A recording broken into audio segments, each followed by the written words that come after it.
사랑하는 여러분, 한 주간에도 평안하셨습니까? 오늘은 제51과 안디옥 교회를 본받아라는 제목으로 함께 은혜를 나누겠습니다. 여러분 가지고 계신 구역본과 263페이지를 펴시고 함께 읽어가면서 은혜를 나누겠습니다. 나눌 말씀은 사도행전 13장 1절에서 3절 말씀이고 외울 말씀은 사도행전 13장 2절입니다. 주를 섬겨 금식할 때에 성령이 이르시되 내가 불러 시키는 일을 위하여 바나바와 사울을 따로 세우라 하시니. 아멘. 읽겠습니다. 우리 교회가 하나님이 주신 사명을 잘 감당했는지 점검하기 위해 비교할 때 모범적인 교회를 하나 고르라면 저는 주저하지 않고 사도행전의 안디옥 교회를 고를 것입니다. 안디옥 교회에다 동그라미 치시기를 바랍니다.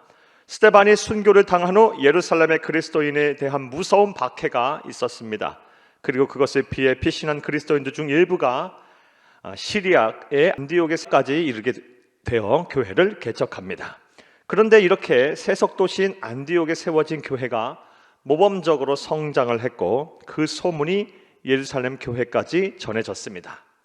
그러자 예루살렘 교회에서 그곳으로 바나바를 목회자로 파송했고 이후 바나바가 사도 바울을 이곳으로 인도하여 공동으로 목회를 하면서 든든하게 세워 나갔습니다.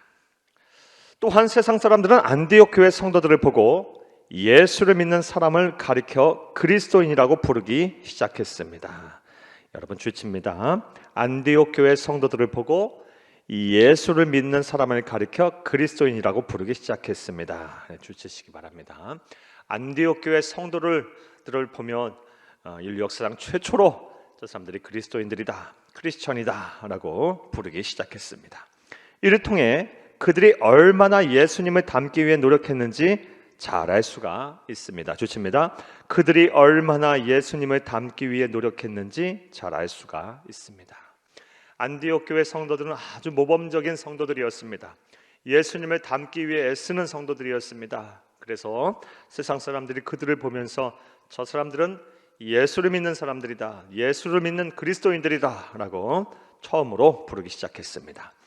이러한 성도들이 모여서 이룬 교회니 안디옥 교회는 모범적인 교회라고 말할 수 있을 것입니다. 그렇다면 안디옥 교회를 통해 본받아야 할 점은 무엇일까요?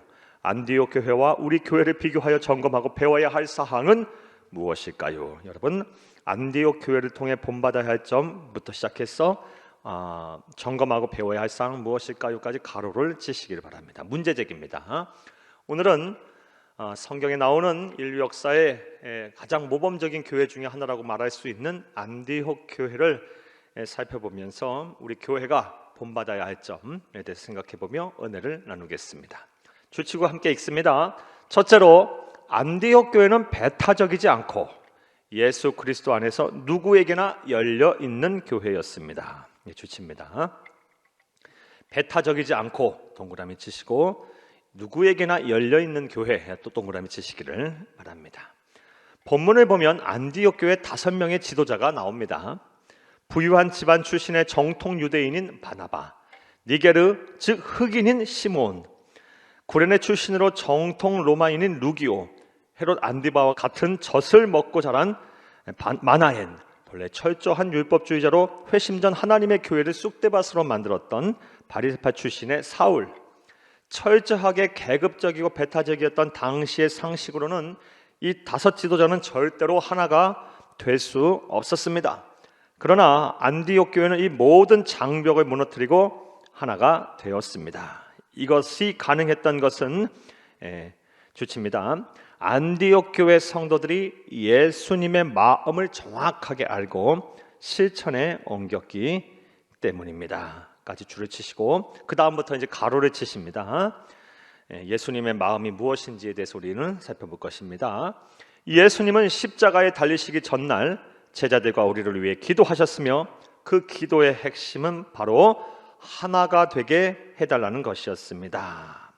까지 가로를 치시고 하나가 되게 해달라에다 줄을 치시기 바랍니다. 이것이 우리 주님의 마음이었어요. 그리고 안디옥 교회는 우리 주님의 마음, 주님의 뜻을 잘 헤아려 배타적이지 않고 계급과 신분의 질서가 철저한 사회에서 배타적이지 않고 열려있는 누구에게나 다 열려있는 하나가 되는 교회였습니다. 안디옥 교회 성도들은 이러한 예수님의 마음을 분명히 알고 실천했습니다. 우리 역시 안디옥 교회를 본받아 예수 그리스도 안에서 누구에게나 열려있는지를 점검하고 예수 안에서 하나가 되어야 합니다. 사랑하는 여러분, 교회는 문턱이 낮아야 합니다. 가난한 자나 부자나 또 많이 배운 자나 그렇지 못하신 분이나 할 것 없이 교회는 빈부귀천을 가리지 아니하고 누구나 교회의 일원이 되어야 될 수 있고 또 되어야만 합니다.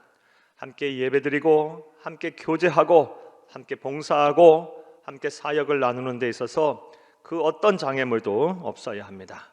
교회는 예수 그리스도의 몸이고 또 우리는 각 지체입니다.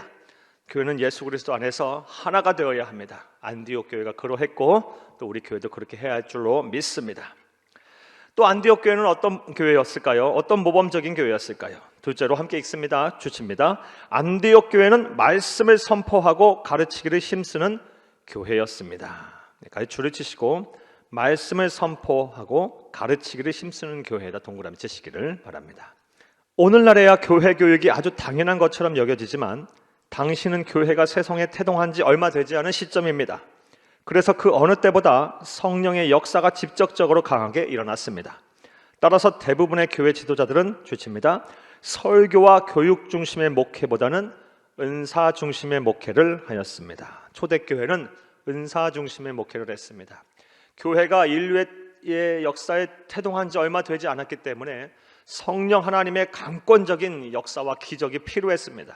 그래서 하나님께서는 그 시대에는 그 시대에 맞는 은사를 부어주셔서 성령의 많은 기적들이 일어나게 하셨습니다. 하지만 그런 가운데서도 안디옥 교회는 마태복음 28장 19절 20절에 예수님의 마지막 명령인 가르쳐 지키게 하라는 교회의 본질을 정확히 알고 성령의 사역과 더불어 교회 교육을 시행하여 신앙의 균형을 맞추었습니다. 여러분, 그런 가운데서부터 맞추었습니다까지 가로를 치시고요. 성령 사역과 더불어 교회 교육을 시행하여 신앙의 균형을 맞추었습니다. 주치시기 바랍니다. 이러한 안디옥 교회의 모습은 우리에게 큰 본이 되며 도전이 됩니다. 그리고 우리 교회가 안디옥 교회처럼 더욱 교회 교육에 열심을 다하는 교회가 되도록 노력을 해야 할 것입니다. 안디옥 교회는 당시 초대교회 대부분의 교회들이 은사 중심의 목회를 하는 교회에 머물러 있었지만 안디옥 교회는 그렇지 않았습니다.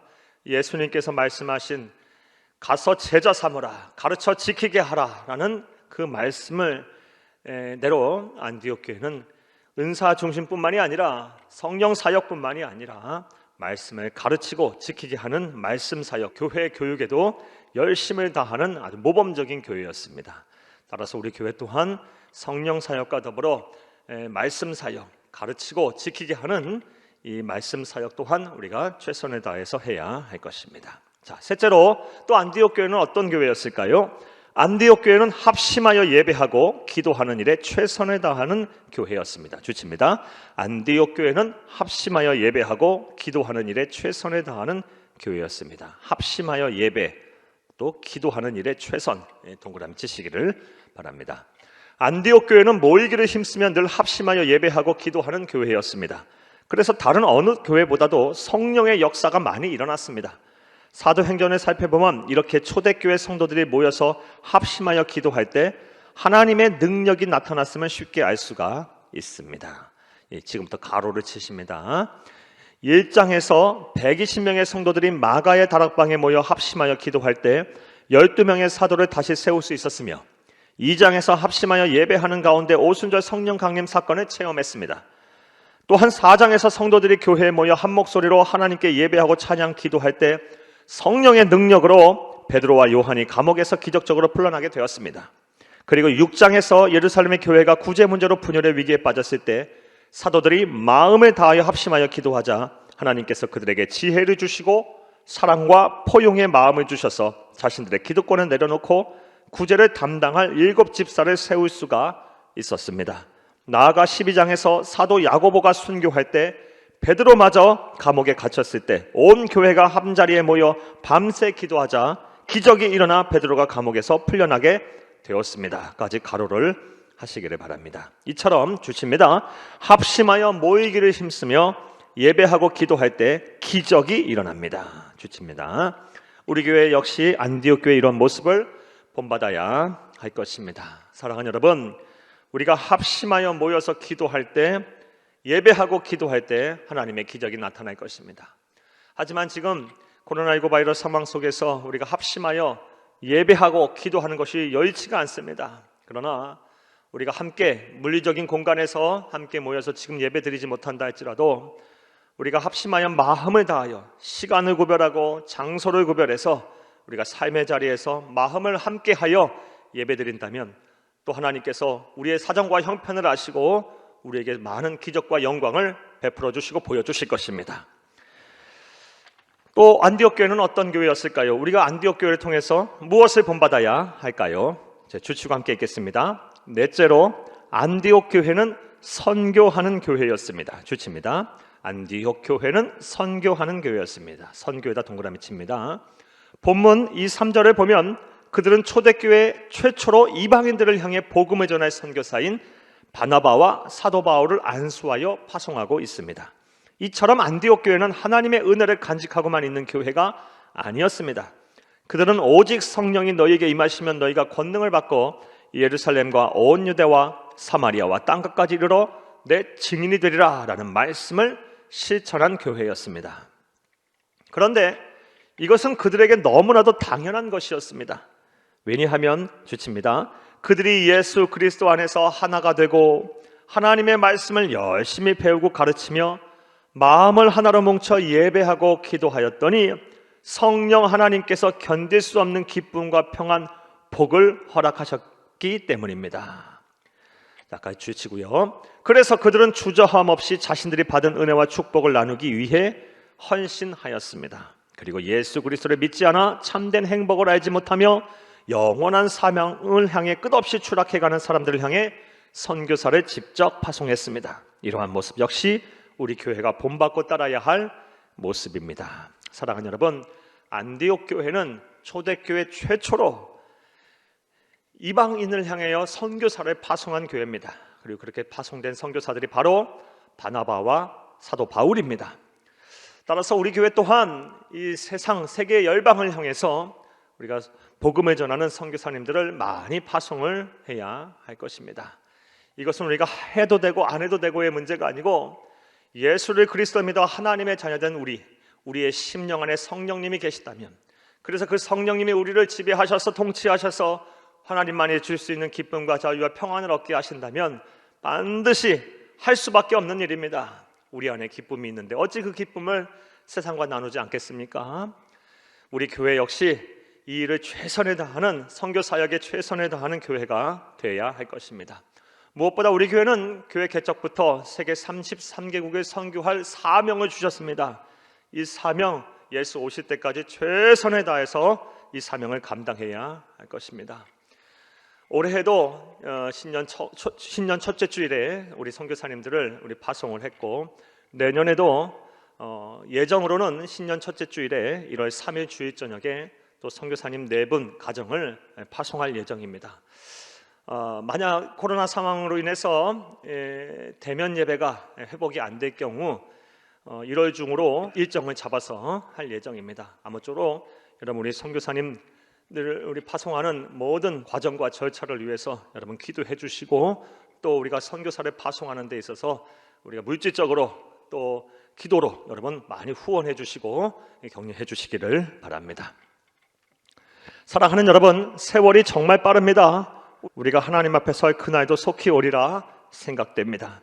그때에 우리 모두 하나님이 창조하신 아름다운 세상에서 주가 주신 소명을 다 이루고 왔다고 떳떳하게 말할 수 있어야 할 것입니다. 또한 하나님께서는 이를 위해 우리를 새 한 교회로 불러 주의 몸인 새 한 교회의 공동체를 이루게 하셨습니다. 앞으로 우리 교회는 아름답고 모범적인 교회를 이룬 안디옥 교회를 더욱 본받아 예수 그리스도 안에서 하나가 되며 하나님 말씀을 가르치는 교육에 힘쓰고 마음을 합하여 함께 예배하고 기도하며 세계 열방을 향해 선교하는 교회로 성장을 해야 할 것입니다. 말씀과 만남을 보겠습니다. 1번, 우리 교회와 안디옥 교회를 비교하였을 때 비슷한 점이 있다면 무엇인지 이야기해 봅시다. 사랑하는 여러분, 안디옥 교회와 우리 교회 비슷한 점을 꼽자면은 여러 가지가 있을 수 있겠죠. 물론 많은 것이 부족하고 또 우리 교회가 안디옥 교회처럼 모범적인 교회로 성장하려면 부단히 노력을 해야 합니다. 하지만 그럼에도 불구하고 생각을 해보면 우리 교회는 그래도 어느 교회보다도 이렇게 열려 있는 교회인 것 같아요. 우리 당의원들과 또 우리 목회자가 늘 하나가 되고 또 우리 성도님들 가운데 마음을 같이 하는 성도님들이 얼마나 많이 계신지 모릅니다. 우리 교회는 그래도 감사하게도 하나인 교회, 누구에게나 열려 있는 교회인 것 같습니다.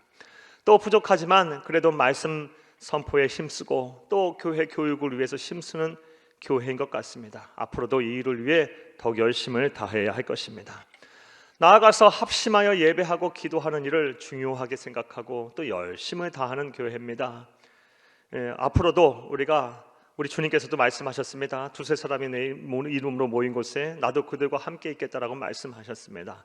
우리가 최선을 다하여 마음을 함께하여 예배하고 기도하는 일, 최선을 다하는 우리 교회가 되어야 할 것입니다. 마지막으로 안디옥 교회처럼 우리 교회도 선교에 열심을 다하는 교회입니다. 전도와 선교에 열심을 다하는 교회입니다. 우리 주님 오신 그날까지 하나님의 나라를 이 땅에 이루기 위해서 우리 교회 최선을 다해야 할 것입니다. 2번, 우리 교회의 자랑에 대해 서로 이야기해 봅시다. 사랑하는 여러분, 우리 교회 자랑할 것이 참 많이 있을 거라 생각합니다. 구역 모임 하기 전에 우리 교회가 어떤 것을 자랑할 수 있는지 10가지 정도를 꼭 여러분 기록하여서 한번 묵상해 보시고 기도해 보시기 바랍니다. 우리 교회 자랑에 대해서 기록하게 되면 하나하나 감사하게 될 거예요. 얼마나 하나님께서 우리를 사랑하셔서 우리 세안교회라는 이 이름으로, 세안의 이름으로 모이게 하셔서 함께 신앙생활을 하게 하셨는지 감사할 것이 한두 가지가 아닙니다. 사랑하는 여러분, 우리 교회 자랑 10가지 꼭 기록해 보시고 함께 모임을 나눠보시기를 간절히 바랍니다. 3번, 우리 교회가 모범적인 교회가 되기 위하여 공동체 안에서 나에게 주신 소명은 무엇일까요? 나를 점검해보고 구체적인 계획을 세워 실천해 봅시다. 3번 역시 실천사항입니다. 각자 여러분에게 주신 주의 몸된 교회를 온전케 하기 위해서 각자 여러분에게 주신 소명, 사명들이 다 있으실 것입니다. 교사로서, 전도대원으로서, 또 중보기도 팀원으로서, 찬양대원으로서, 찬양단원으로서, 또 구역장으로서, 교구장으로서, 또 여러 봉사와 충성의 헌신의 자리에 다 하나님께서 여러분에게 사명을 주셨을 것입니다. 이 사명, 우리에게 주신 사명을 잘 감당할 때 하나님께서는 우리 교회 또한 모범적인 안디옥 교회 같은 교회가 되게 하실 것입니다. 사랑하는 여러분, 아무쪼록 날씨가 많이 추워졌습니다. 건강 유의하시고 우리가 함께 모여서 예배드리지 못할 때 각자 삶의 처소에서 최선을 다하여 주의 이름을 부르며 예배하고 기도하시는 여러분들이 더 되기를 간절히 주의 이름으로 부탁을 드립니다. 감사합니다.